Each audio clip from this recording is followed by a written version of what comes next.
We're here with Detective Snodgrass from the Covenant County Sheriff's Office.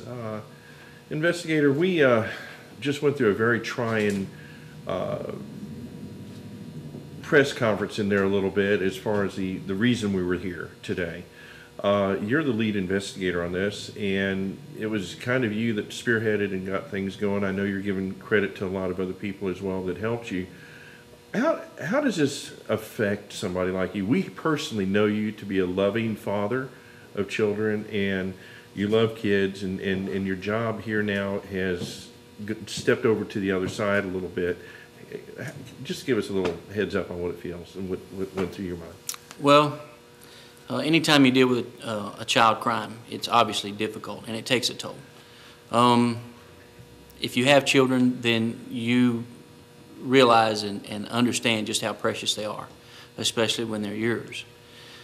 And when you see children that are victimized in your home, in Andalusia, Covenant County, that's my home.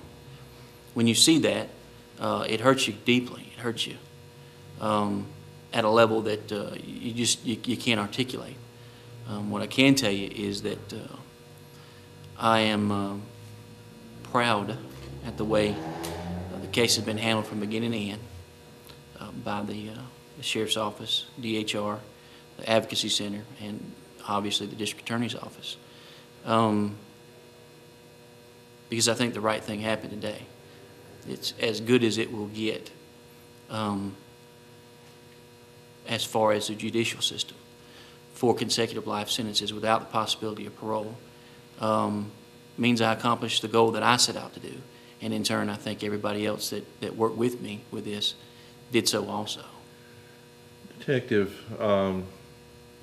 one of the things that strikes us hard during this whole process when it first started out was that this was a man that was trusted, that was supposed to be a counselor, a leader in the Christian community, in the church, somebody that people looked up to. And to have this, I mean, that had to play a heavy emotional toll as well in all of this, with not just you, but the community. I think that it had a huge effect, obviously, on the church, more so with his congregation than with me. The things that hurt me the most, quite frankly, are the images, because they stay with you. Beyond that, I think that the church will probably have suffered the hardest blow, obviously, other than these babies, these children. And I want everybody to know that they are a very courageous group of children. His family was here today during this negotiation or plea or whatever it's called. They're victims as well. Do you feel that? Certainly.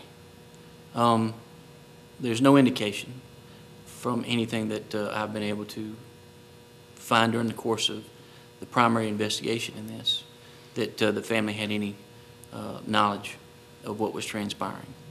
I know that one of his family members sat through the entire plea process where they outlined the definition of the crime and then outlined specifically what the crimes were that he was pleading to. And the description of the crimes alone were very tough for her to sit through. And it sorrows me to see that. But at the same time, I'm not her advocate. I so hurt for her that she's lost her father and someone's lost a husband, because in essence, that's what's happened. He's going to be in prison for the rest of his life. But at the same time, I'm the victim's advocate. I'm there for those children. And I truly am sorry for their suffering. But justice has to be brought forth. And I think under our current judicial system, that is as good as it gets. You feel that the DA doing his plea process, this is as best as it'll get then? Absolutely. Not just that, you know. We haven't looked at this from any other aspect other than what the victims and the victim's family could reasonably expect and be willing to accept.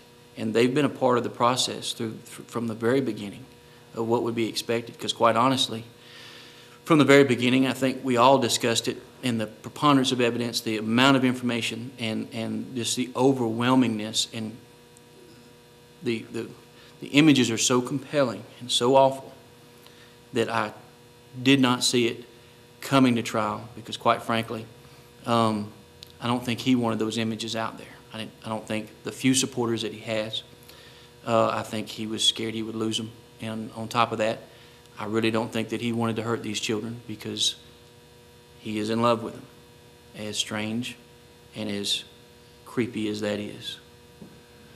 Detective, we been reporting on another incident in another county.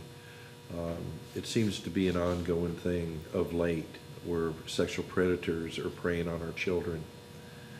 A sergeant from Fort Rucker has been put on a $5.9 million bond for an enormous amount of sexual abuse and sexual activity with children, much younger, I think, than some of the children that were involved in this, or as young. It's part of your job to do all this, but does it seem like it's a growing problem, or is it just more noticeable now, or more accessible because of the internet, or what? Well, let me say first, I've spoken with some of the people involved in that case. And there was some indication that he may suffer from post-traumatic stress disorder and things of that nature from some of his family. And again, you know, these offenders belong to somebody's family. And it's always a hurtful process for them to accept, believe, and understand. And some of them will never come to that. But to realize that this person is a pedophile. And ultimately, it's their conduct. And that is what, for lack of a better word, arouses them. And you're not going to change that in their mind. There are some counseling and some therapies out there, but you're not going to change that. And as far as whether it's growing, it's always been there. I firmly believe that. I've been in law enforcement for a little over 16 years now. And I think that what is happening is, as people have seen and realized that law enforcement does take it seriously, and family members are less likely to sweep a lot of things under the rug, and oftentimes the victims are family members, they're now reporting more. And with internet crimes, there are more ways and more opportunities for law enforcement to locate and identify, and in turn in for prosecution these offenders. So I think that as crime has changed and their ability to commit crimes in a different venue has changed, law enforcement is beginning to hone their skills and move in to begin to do better investigations and better prosecutions through their local district attorneys.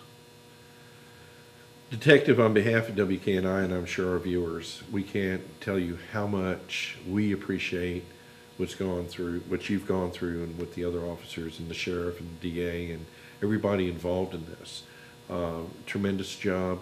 We thank you deeply for what you've done and contributed to putting this man obviously where he belongs. Well, I thank you, and I know the sheriff thanks you. You know, but it's not a one-man army. There were, 3 patrol deputies that helped me that night in and out, because we were going through a shift change. The sheriff showed up that evening.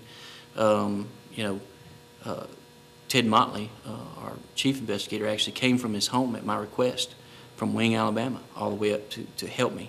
The district attorney has helped at every turn that I've asked. So, as we've gone through, it's not just me out there, and I'm glad that this case has come to fruition the way it has. But we're there every day, and most cases don't get this kind of, response. But I want people to know that we're there every day for the big cases and the small cases, day in, day out. And we'll continue to try and do what we can and work for the citizens of Covenant County. Detective, thank you. Thank you.